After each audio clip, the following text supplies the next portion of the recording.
that a Great Depression made this country what it became.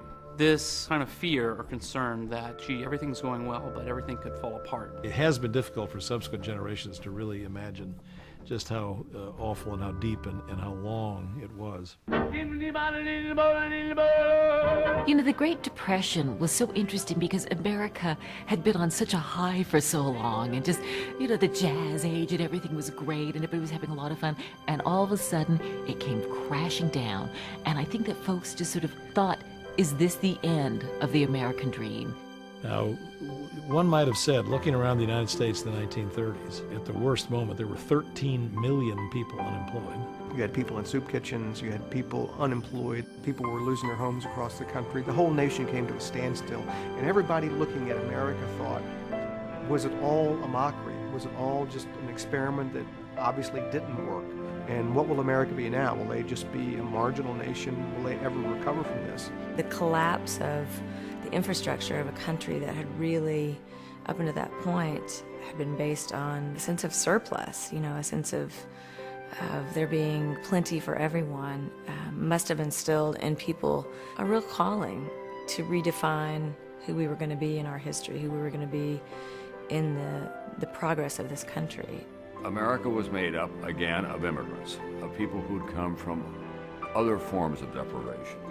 They came here to have a better life, and they had worked hard to get to where they were, and then it began to be cut away from them in a way. And they didn't turn and run because they'd known hard times earlier.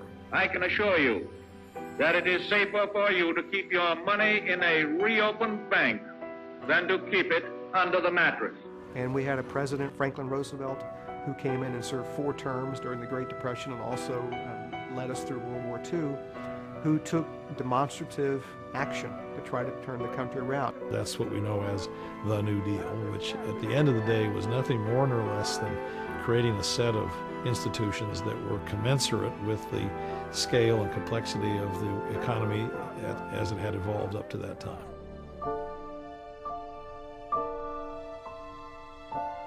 What the Great Depression revealed, and certainly what I think Franklin Roosevelt thought it revealed, were these deep structural deficits in American society and the economy that had been allowed to go unattended to for about 100 years, since the Industrial Revolution first shows up or arrives and impacts America in the very early 19th century. Families across America learned the real meaning of deprivation and sacrifice and community effort.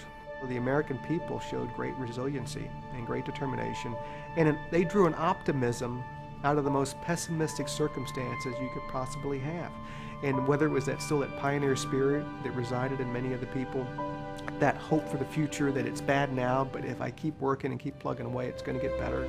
I absolutely think that the spirit that got us through the Depression came from that same pioneer spirit. It was the idea that, look, something's going to knock you down, but you can't stay down. You got to get back up and plow on. You can't sit around feeling sorry for yourself. You certainly can't look back and reminisce about the good old times. You just got to keep on going forward and reinvent things.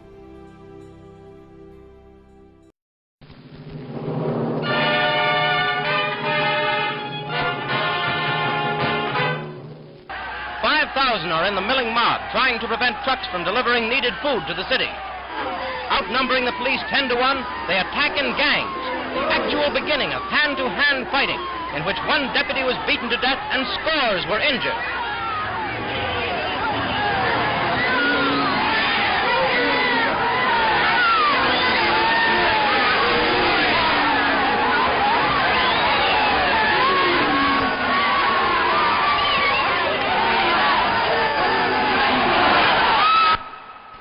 In this time of the nation's difficulties, we appeal to the common sense of the people for support of the orderly processes of the National Recovery Act as against industrial warfare.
a terrible thing to see, the kind of trouble that makes neighbors bitter enemies. Surely there must be some other and better way of settling these disputes. Now listen to the sheriff. I'm sorry that this thing happened. I done all in my power to stop it. I coaxed and pleaded with the men to get off the picket line. They refused to do it and called me all kinds of names, and I had to take action because the law must be enforced.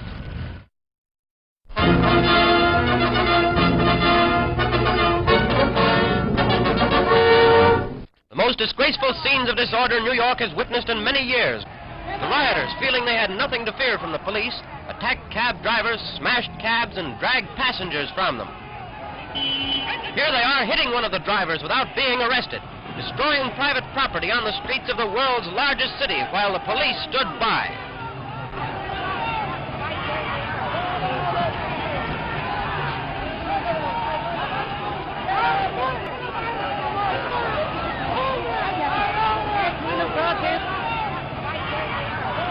The industrial dispute has now reached an extremely serious position.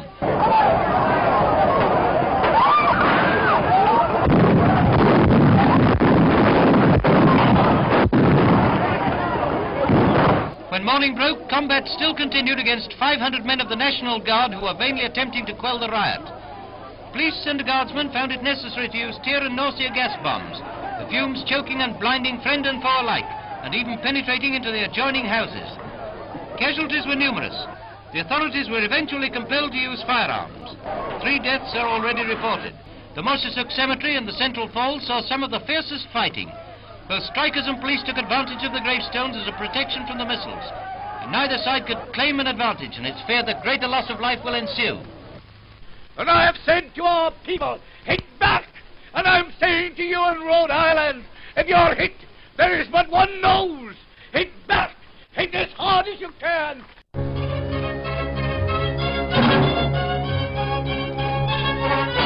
The American people will never tolerate a dictatorship in the name of any cause or any class. In Europe, they led to the dictatorships of Mussolini and Hitler, under which the laboring people had no rights. In Red Russia, strikes are outlawed under the penalty of death.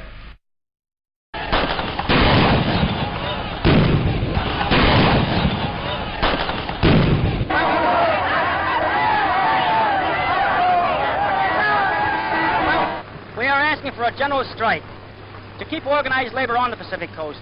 We are not only asking for it, but we're going to get it.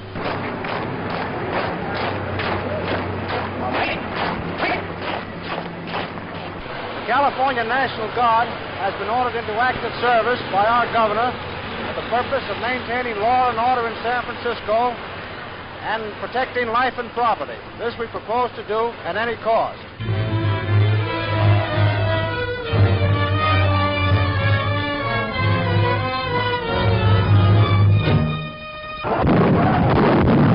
Strikers, in many instances led by professional organizers, agitators, and radicals, often mistake their organized power for right.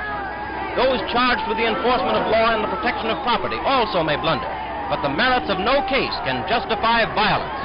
Scenes like these have more than local significance. They represent a menace to our entire recovery program. Riots are but 1 degree removed from civil war and must be regarded as such. Surely the last resort in settling differences between fellow Americans. The price of strike violence is bloodshed and universal suffering, making neighbors bitter enemies.